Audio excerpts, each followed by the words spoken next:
Welcome, everybody. Thank you so much for being here. Let me go ahead and open up that slider. Fantastic.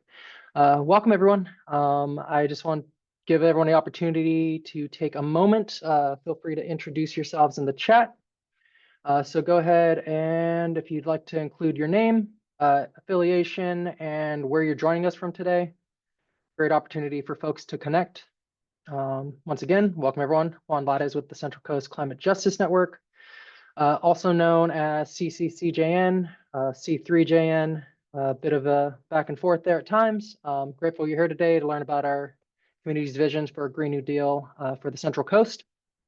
Today's presentation brings together two county level frameworks, looking at Santa Barbara and Ventura, to highlight the values, policy solutions, and opportunities that community members identified as priorities for building a more equitable and sustainable future on the Central Coast and in their communities.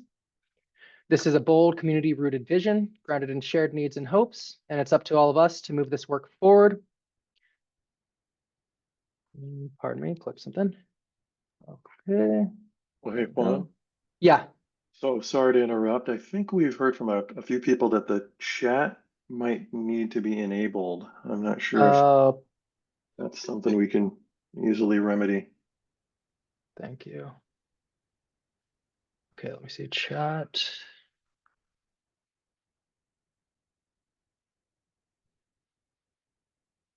Thank you so much. It should be modified now. So yeah, folks thank you. Thanks. All right, I appreciate y'all for bringing that to my attention and should be opened up. So if folks want to share name, affiliation, and where they're joining us from today. And thank you so much for bringing my attention to that. And let me get the slides back. Before we begin today's presentation, the Central Coast Climate Justice Network acknowledges that we gather on the ancestral lands of the Chumash people who have cared for this region since time immemorial. We honor their continued presence, wisdom, and stewardship. A just future depends on listening to Indigenous knowledge, working towards healing, and our collective action. We must break free from extractive systems and restore our relationship with the land to ensure a vibrant future for generations to come. The Central Coast Climate Justice Network is grounded in frontline community leadership and collective empowerment. We focus on strengthening capacity and amplifying the impact of our collaborative campaigns and the work of our members, especially those advancing climate resilience, a just transition to renewable energy, and the responsible decommissioning of obsolete, polluting fossil fuel and infrastructure in our region. These are the groups that make up our network. From grassroots advocates to environmental experts, these members bring deep knowledge and a deep commitment to fight for climate justice and our communities. So great appreciation to all of these folks who help make this work possible. We're out there in the community making a difference. Again, this work was the work of our community. Many individuals helped shape this Green New Deal. And the framework through interviews, facilitation, writing, research. We'd like to honor and thank them here. The names in bold recognize former network managers Ana Rosa Centino and Michelle Sevilla, and master facilitator Roberto Vargas, whose leadership and dedication were essential to this collective effort and the work you see today. We are deeply grateful to the organizations outside of our network members and beyond the community that makes this work possible, the funders who contributed to our efforts as well. Their collaboration and support help bring community voices to the forefront of this process, and without our community, this work would not be possible. Why a regional Green New Deal? We face interconnected challenges that require bold community-driven solutions. This framework responds with a shared vision grounded in social equity, environmental sustainability, and the economic realities of our region.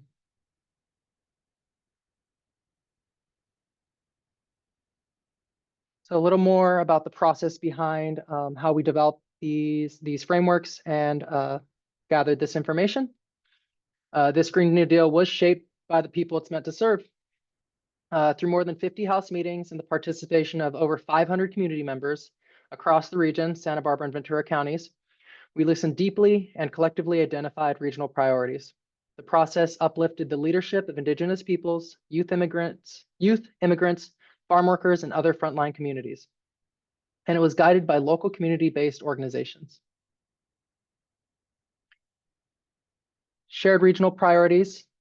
So as I mentioned earlier, this is the combination of two frameworks, but we wanted to take a focus, and as we engage with these communities across Santa Barbara and Ventura counties, it was clear and consistent priorities emerged.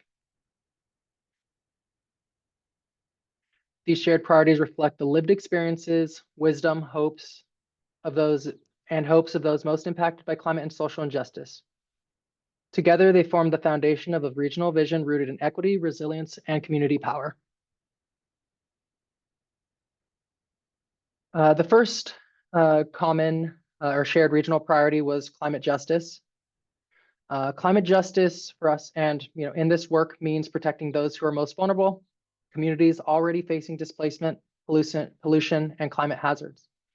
People want Indigenous peoples' knowledge and leadership respected, and systems in place that prevent, not just respond to, climate disasters.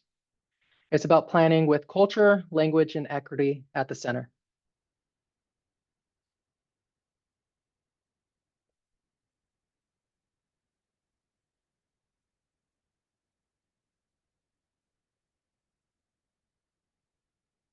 The next common theme that we found was food sovereignty.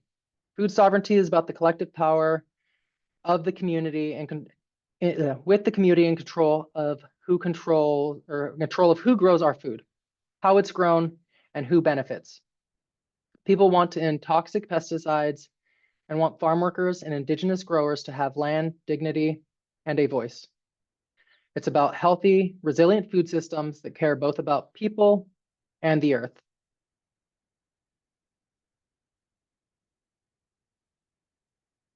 Pardon me, I'll give everyone a moment. Third common theme was Indigenous sovereignty. Indigenous sovereignty isn't just about recognition, it's about returning land, leadership, and decision-making power. Communities are calling for the protection of sacred sites, access to traditional lands, and for Indigenous leadership to guide climate change policy and land use decisions.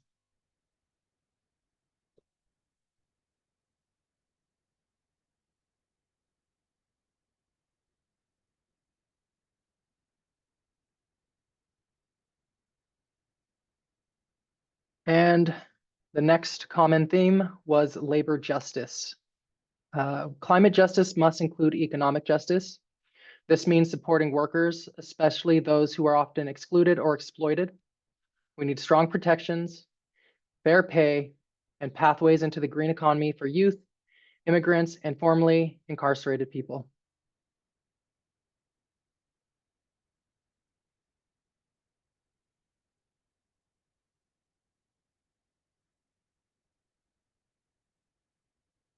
Transportation justice was another common theme.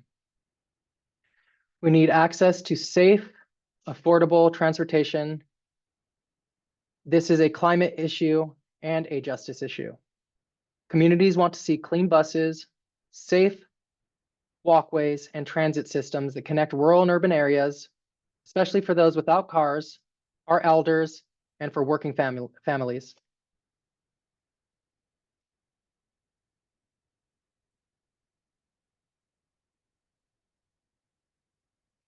Outdoor access and equity was also a common theme. Access to outdoor spaces is essential for improving public health, climate resilience, and justice. Many neighborhoods still lack parks, trees, or safe places to gather, especially in communities that have been historically marginalized and overburdened. We heard strong calls to create parks with shade and water, reopen access to rivers and beaches, and invest in nature where people live.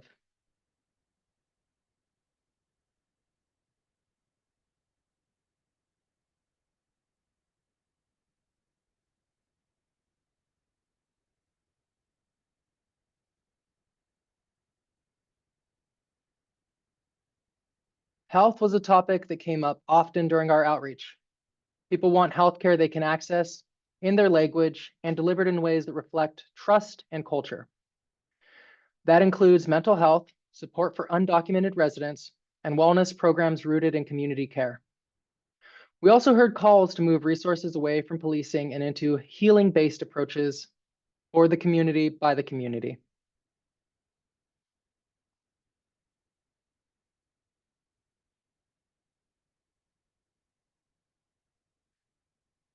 Housing justice. Housing is a basic need and form of climate resilience.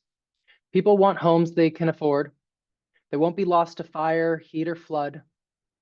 They also want protection for renters and more options for shared ownership and community land. This is about stability, dignity, and climate safety.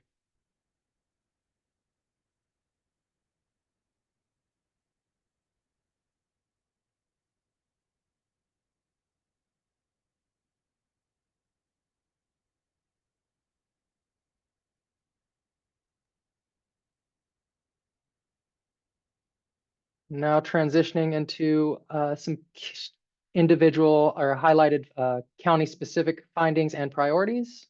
We have David Pella. Thank you so much, Juan. Can you hear me okay?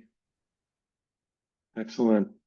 My name is David Pello, and I'm a proud member of the CCCJN Advisory Board, and I've been a co-lead on the Green New Deal work from its inception. I just want to say welcome to everybody who's joining here. We've got a really fantastic group of folks who are joining in from across the two counties, so welcome. And so let's continue here on the local visions component. Well, there was much in common across our two counties, Santa Barbara and Ventura counties. Communities also lifted up place-based concerns like coastal access in Ventura and indigenous land back in Santa Barbara. So this next section focuses on what's distinct and rooted in each county's history, geography, and organizing work. Okay, thank you. So in Santa Barbara, indigenous sovereignty, education, and coastal restoration were central themes. We heard strong support for land return and for recognizing indigenous Chumash knowledge in both public policy and in school curriculum. There's also a deep need that was communicated across these House meetings for housing retrofits and neighborhood-based resilience centers.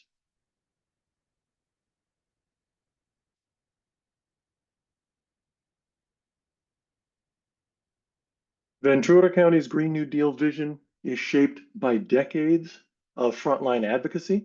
Community members lifted up the need to dismantle polluting infrastructure and to protect coastal ecosystems. They also emphasized the need for dignity for farm workers and the importance of multilingual services that reflect our region's cultural and linguistic diversity.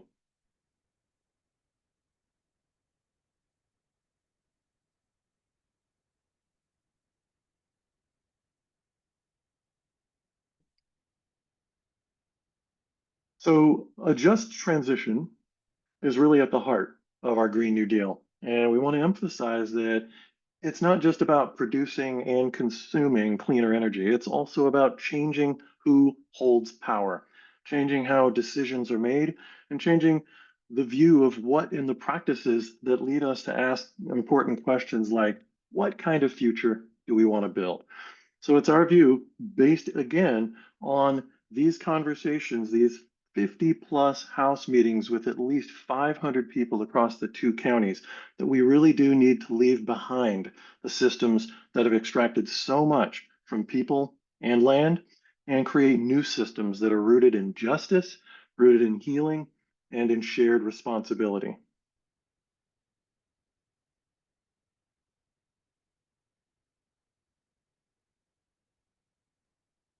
So this slide outlines what a just transition must include if we want it to be real and lasting. And so it starts by prioritizing workers and communities that have borne the cost of fossil fuels.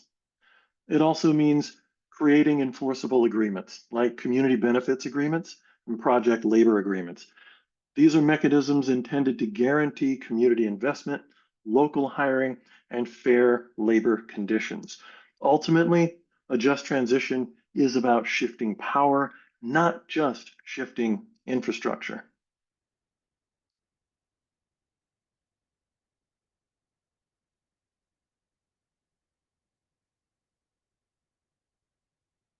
Offshore wind is a generational opportunity for clean energy development on the Central Coast, but only if it's done right. This, in our view, is the next natural step in the work of the Central Coast Climate Justice Network, making sure that development happens equitably with enforceable agreements, clear environmental protection, and local job creation. It must also be paired with the dismantling of obsolete fossil fuel production sites so that we're not layering new energy on top of old harms.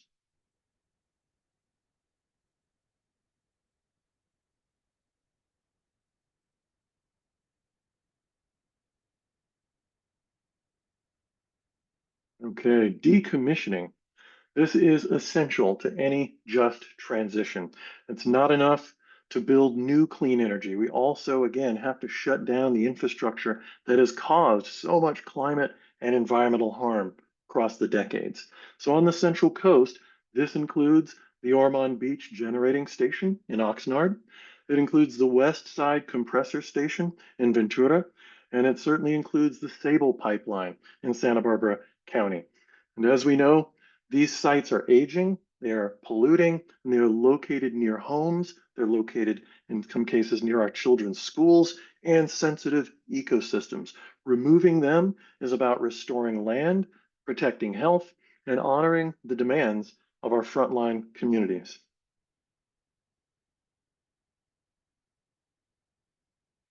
All right. So here is the call to action. There are exciting and impactful campaigns happening now. Many of you on these calls, on this call right now, of course, are participating and leading in these. So we want to lift up these efforts, salute you, and impact, and ask more people to join and ask you to work together with us to mobilize folks. Community efforts like this are already in motion, and these are ways for each of us to plug in. So we'd like to ask that you follow us on social media or visit our site to get connected. And you see it there, cccjn.org. And if you do /GND report, you can get access to the two reports, Santa Barbara County and Ventura County Green New Deal frameworks, which we will be releasing later this week. So want to give a big thanks to all of you for being here and for engaging with this vision. A big thanks to all of you who participated in and made this vision, these frameworks possible. And of course, just a reminder that this work is ongoing and there's a space for everyone to be a part of it. And I also want to, of course, lift up the fact that not only do we have members of non-governmental organizations and activists out here who are on this call, but we also have our elected officials, some elected officials who are on this call who've actually been supportive of this work. We're delighted to hear from you. But someone asked this question in the chat, and it's really important, which is, how do we imagine moving forward on a sustainable and equitable community building campaign, such as the Green New Deal, in a time when federal support is severely lacking, in a time when the political climate coming out of Washington, D.C. is, to put it mildly, totally hostile to these goals? Well, turns out that when AOC and Ed Markey released the Green New Deal at the federal level some years ago, it was always meant to be a resolution, a template, a canvas upon which we could paint our wildest hopes and dreams. That's what we've done here, and dozens of communities around the nation and around the world have done so as well. And to the point about the hostile national political climate, you may have noticed that we can achieve virtually every one of the goals that are contained in this Green New Deal vision without federal support or with very little. So this work is ongoing. It is an invitation for every one of us to be a part of it. And if you're curious, you have questions, or you want to connect, we would love to hear from you.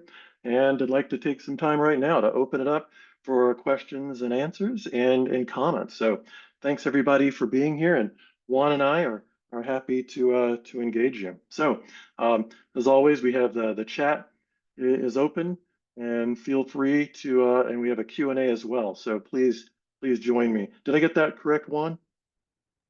Yeah, no, we'll definitely take the next. No, we ran it kind of a tight presentation, but definitely wanted to open that up. I do see one question I did answer, but the question is, I see a number of elected leaders in the room where there'll be a chance to hear from these leaders and how they're helping fulfill these asks from the community. My response to that, and of course, I want to give representatives the opportunity to answer either in the chat or how they see potential alignment with these asks and visioning. But this again is our first presentation engagement with elected officials and community leaders of this report. This is a culmination of several years' work, kind of bring this forward-facing resource. So definitely looking forward to engaging with folks. Again, this is my contact info here.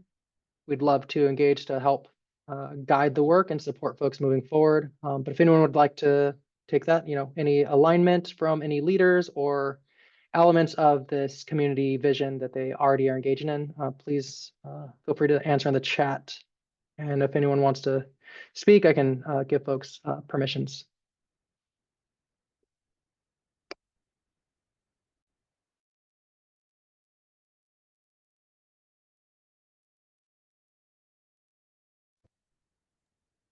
All right, I see a hand from Michelle Sevilla. Perfect. And I opened it up. It says you should have permissions now. Is that showing up for you, Michelle? Yes, I can hear you. Awesome. Thank you. Perfect. Thank you. Yeah, just on that question, that's a good one. I can say that for Assemblymember Steve Bennett's office, the Assemblymember actually started.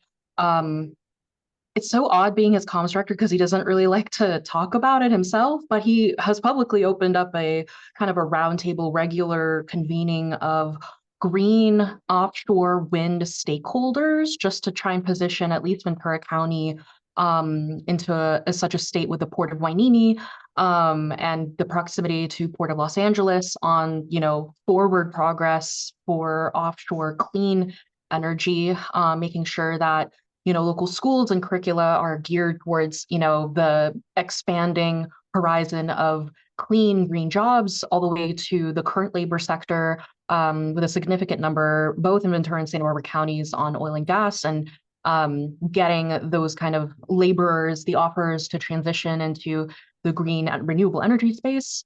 I know that he has frequently had Senator Limon as well as Congressman Carbajal and Brownlee's offices present in there, as well as the county supervisors.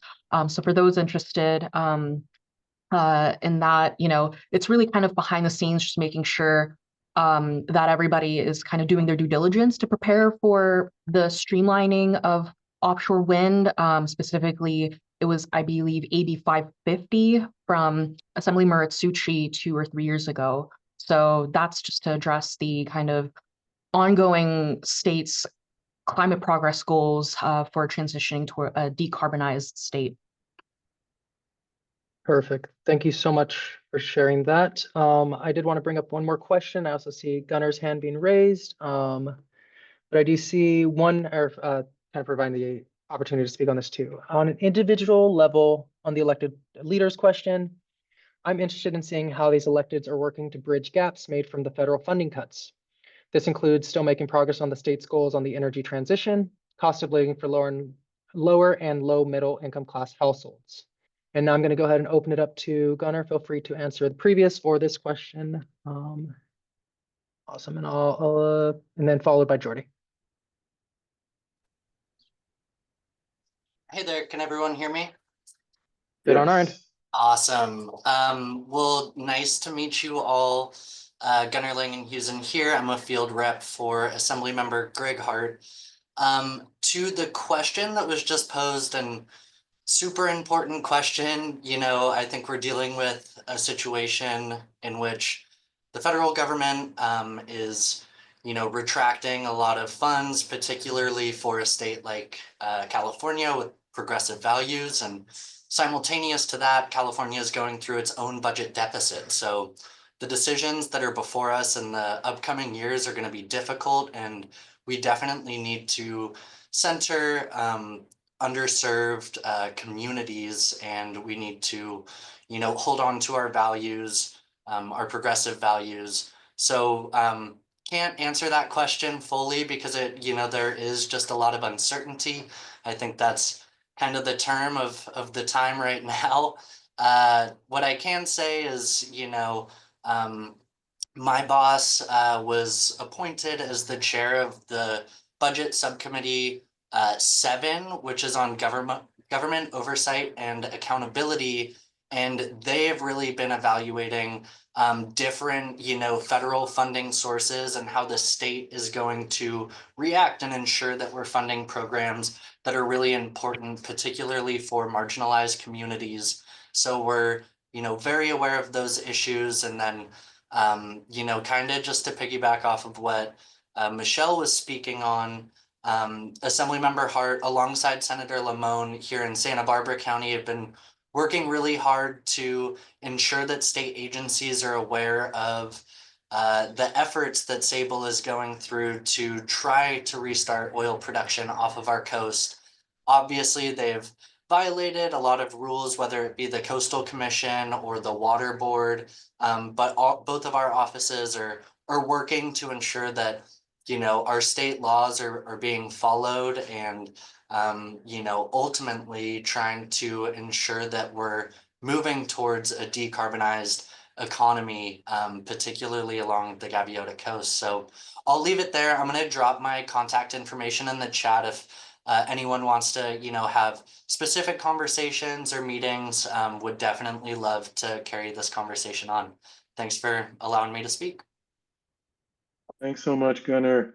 Thanks so much, Michelle. And yes, thank you to Assemblymember Greg Hart for your continued leadership and support of this work. I do want to just shout out to Michelle Sevilla for being our project coordinator for the Central Coast Climate Justice Network a little while back, and was really instrumental in getting this good work off the ground. Back to you, Juan.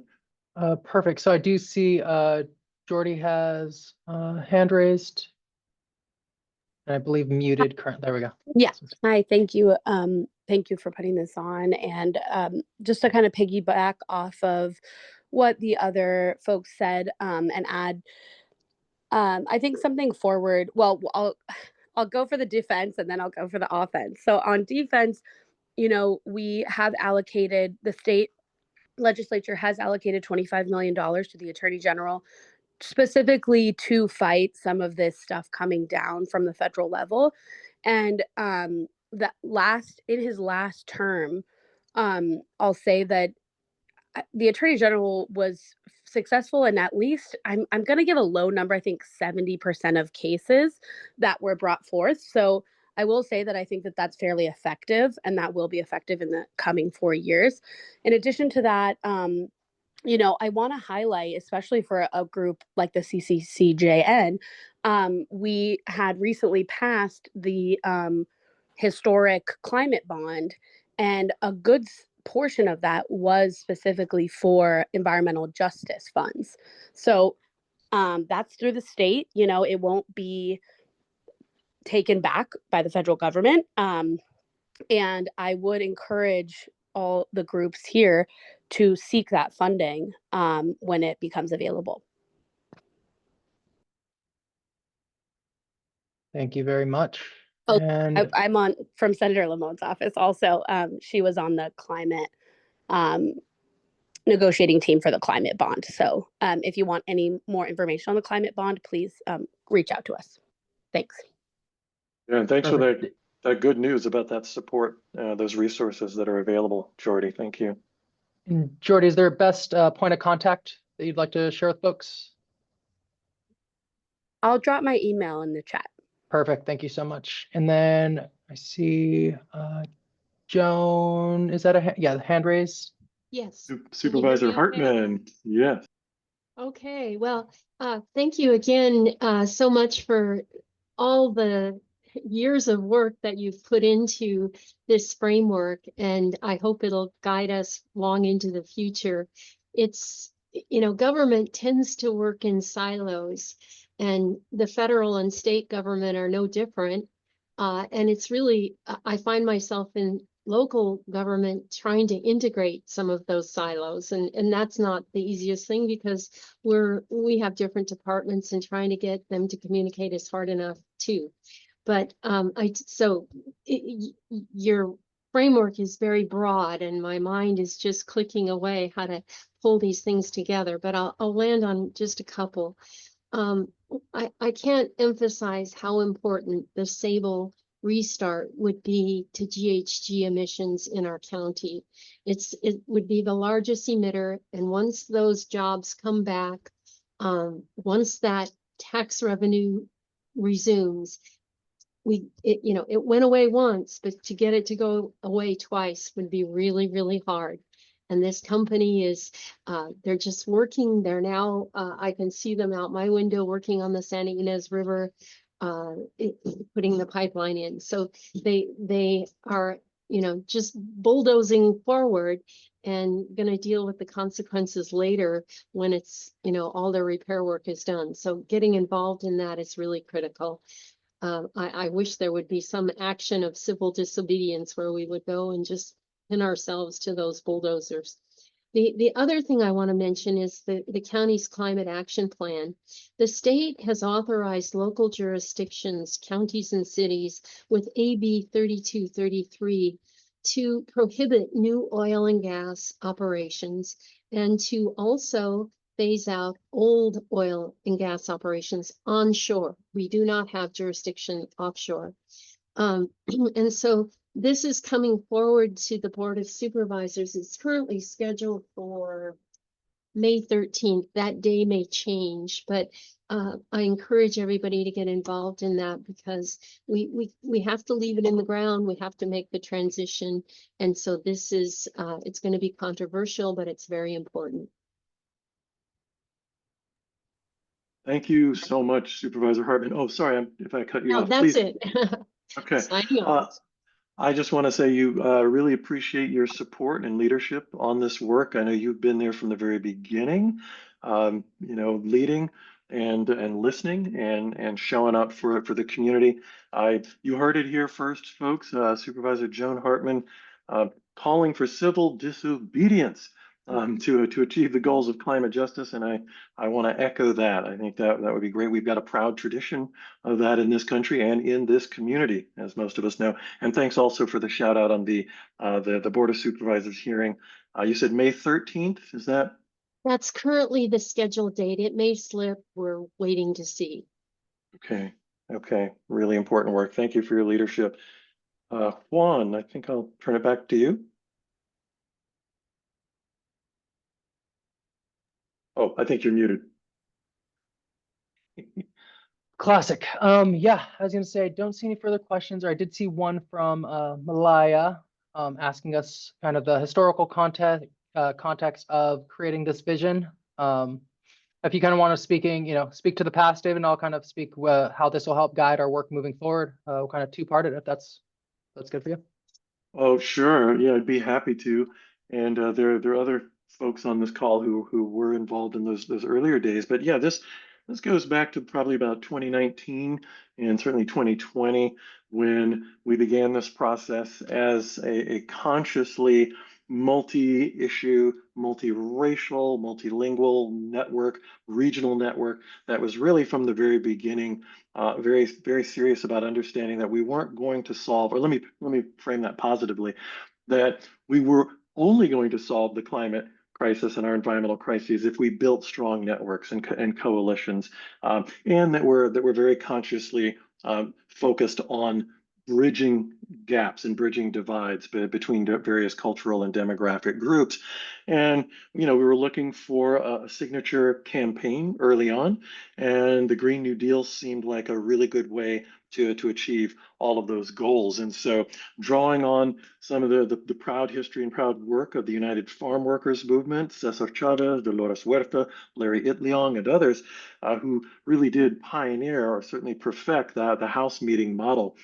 This is what we did, and we wanted to hear directly from people, and so we did so in people's homes, in person and on Zoom, a broad swath of humanity. We heard from youth, we heard from elders, we heard from indigenous folks, farm workers, students, of course, faith-based groups, environmental justice, climate justice groups, and everyone in between. But the idea was that we needed a big campaign that was going to create a bold and ambitious vision for a sustainable and equitable region. And given that AOC and Ed Markey had just released their template for a Green New Deal at the federal level, we thought this is a good framework to adapt and to color with our own history, our own context. And so that's some of the background there. And Juan, do you want to take the next stage? Because we at the end of that process, and I see Eric Cardenas is on this call. Eric helped lead our strategic planning and visioning process, which then led to this next part. So Juan, I'll turn it back to you. Yes. So taking, looking at this, I don't want to say this long list or, brochure list, however you want to describe it, this long list of potential avenues through which to, implement this change. Kind of looking at where this crossroads of opportunity to tie in as many of those as possible. There is an energy transition taking place, not just globally, not just in this nation, but especially in our region, and looking towards offshore wind development, not as something that we're necessarily pushing for, but that is on the horizon and part of this new energy system, ensuring that that is equitable and informed by the community. So taking the principles that were outlined in this Green New Deal will help guide how we plug ourselves into those rooms, spaces, and conversations to help guide equity and justice in those conversations. That spans labor, environment, energy. It's all encompassing to a certain extent. So very, very excited to be entering this and continuing this this work forward. And with that, I see, just looking through a couple of the questions, suggestion, someone's recommending a legislative scorecard based on this vision. Great idea. Thank you for that suggestion. Definitely something to consider and look towards the future. Not something we have, but if you want to follow up or have any guidance or suggestions, definitely send them my way via email, and we'll definitely see what we can do on that end. And I think that unless there's any remaining questions or anybody wants to hop on off mute to share anything, we can go ahead and end today's webinar. Thank you so much, everyone, for joining. Thank you, everybody. Really appreciate it. Let's stay in touch. All right. Have a great day. All right, 2 new messages. All right. Thank you. Bye, everyone.